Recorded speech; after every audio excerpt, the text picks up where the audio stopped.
जमीन जिहादियों की कब्जे वाली साजिश। जमीन जिहादियों ने उस पार्क को भी नहीं छोड़ा जहां महान स्वतंत्रता सेनानी चंद्रशेखर आजाद अंग्रेजों का मुकाबला करते हुए इस दुनिया से चल बसे थे। प्रयागराज के सिविल लाइंस इलाके में स्थित उस पार्क पर जिहादी तत्वों ने कब्जा कर मजार और मस्जिद बना ली है। हद तो यह हो गई कि अब वहां शव भी दफनाए जा रहे हैं। इलाहाबाद उच्च न्यायालय ने प्रयागराज के चंद्रशेखर आजाद पार्क से अवैध मजार, मस्जिद और कब्रों को हटाने की याचिका पर नोटिस जारी किया है। याचिका में आरोप लगाया गया है कि इस पार्क में पिछले 10-15 साल के अंदर मस्जिद का एक ढांचा खड़ा कर दिया गया और एक मजार बना दी गई है। यही नहीं, पार्क में मुसलमान शवों को भी दफना रहे हैं। यह नोटिस कार्यवाहक मुख्य न्यायाधीश मुनीश्वर नाथ भंडारी और न्यायमूर्ति राजेंद्र प्रसाद की खंडपीठ ने सुन्नी सेंट्रल वक्फ बोर्ड और उत्तर प्रदेश सरकार सहित सभी प्रतिवादियों को जारी किया है।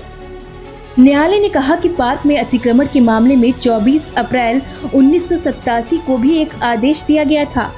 इसके बावजूद पार्क अतिक्रमण का शिकार होता गया। अधिकारी क्या कर रहे हैं? न्यायालय ने उपरोक्त आदेश के संदर्भ में जानकारी मांगी तो नगर निगम के अधिवक्ता ने अरुण कुमार बनाम नगर महापालिका में पारित आदेश को प्रभावी करने की कार्य योजना के संदर्भ में निर्देश प्राप्त करने के लिए 2 सप्ताह का समय मांगा। इस पर न्यायालय ने उन्हें समय प्रदान करते हुए अगली सुनवाई के लिए 19 जुलाई की तारीख तय की है। उल्लेखनीय है कि यह याचिका सामाजिक कार्यकर्ता जितेंद्र सिंह बिसेन ने लगाई है। 1 जुलाई को ऑनलाइन हुई बहस में याचिकाकर्ता की ओर से सर्वोच्च न्यायालय के वरिष्ठ अधिवक्ता हरिशंकर जैन और राज्य की ओर से अतिरिक्त महाधिवक्ता मनीष गोयल प्रस्तुत हुए थे। बता दें कि पार्क में हो रहे अतिक्रमण को देखते हुए 1987 में एक याचिका दायर हुई थी। इसमें पार्क में एक मंदिर, संगीत अकादमी और कुछ अन्य सरकारी कार्यालयों के होने की बात कही गई थी। याचिका में किसी मस्जिद या मजार की चर्चा नहीं है। न्यायालय ने स्पष्ट कहा था कि पूरा पार्क अतिक्रमण मुक्त हो।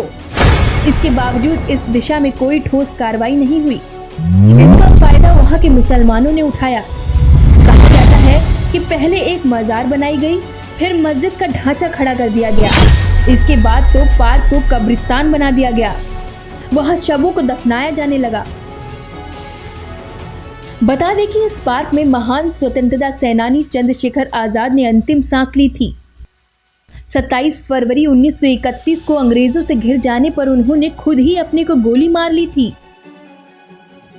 उस समय इस पार्क को एल्फर्ड पार्क कहा जाता था, जो एक अंग्रेज अधिकारी था। 1870 में वह इलाहाबाद के दौरे पर आया था। उसी की याद में 133 एकड़ में यह पार्क बनवाया गया था। स्वतंत्रता मिलने के बाद इस पार्क का नाम अमर शहीद चंद्रशेखर पार्क किया गया था।